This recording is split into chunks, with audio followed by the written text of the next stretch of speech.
Hello viewers, today we're going to discuss dividing numbers in scientific notation. We have two basic steps. Step 1, divide the coefficients, and step 2, subtract the exponents. Let's have some examples. Our first example is 6 times 10 raised to 5 divided by 3 times 10 raised to 2. Step 1, we will be dividing the coefficients, and the coefficients here are 6 and 3. So 6 divided by 3, this is equal to 2. Step 2, we will subtract the exponents. Exponents here are 5 and 2. So 5 minus 2, which is equal to 3. Now our answer would be 2 times 10 raised to the power of 3. Second example, 8 times 10 raised to 9 divided by 4 times 10 raised to negative 7. Step 1, we will be dividing the coefficients. So we have 8 divided by 4, which is equal to 2. Now our second step is to subtract the exponents. So we have 9 and negative 7. So 9 minus negative 7.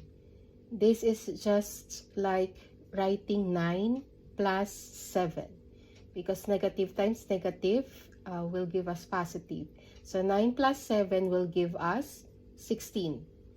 So our scientific notation answer here would be 2 times 10 raised to the power of 16. Next example, we have 9 times 10 raised to negative 10 divided by 3 times 10 raised to 4.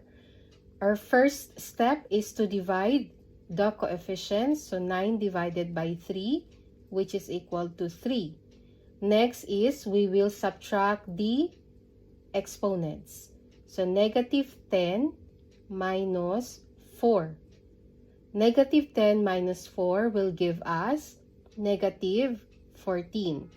So our final answer is 3 times 10 raised to negative 14. Let's proceed to example 4. We have 4 times 10 raised to negative 12 divided by 2 times 10 raised to negative 2.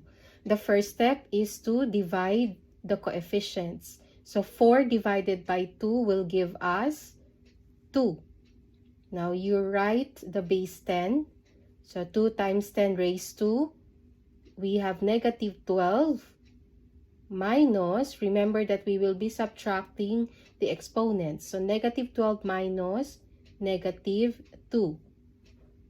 So negative 12 plus 2, this is just equal to, let me write it here, negative 12 plus 2.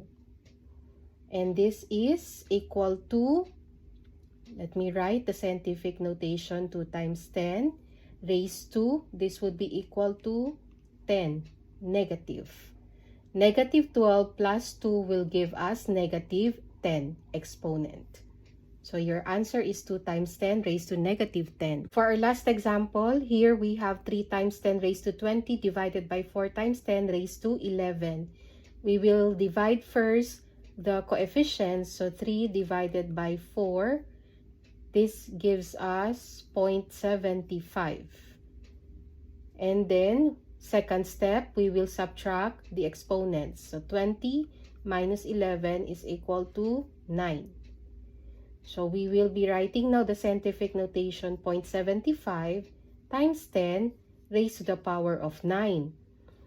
Now this number, this value is correct. However, it is incorrectly written in scientific notation because its coefficient is less than 1. Remember that your coefficient, the a, should be greater than or equal to 1 but less than 10. So it should be a number between 1 and 10. So how can we adjust this? We will now be moving this point, this decimal point, one place going to the right. So from here, we will move one place to the right. So this becomes 7.5. And since we have moved this point to the right, we will be subtracting 1 on this exponent. So 9 minus 1. Okay, remember the acronym LARS. In my previous video about multiplying numbers in scientific notation, I have mentioned the acronym LARS, which mean L is for left, A is for add. So whenever you move a point going left, you will be adding a number to the exponent. But if you move the point going right, you will be subtracting that number to the exponent. So this time we will be using right and subtract.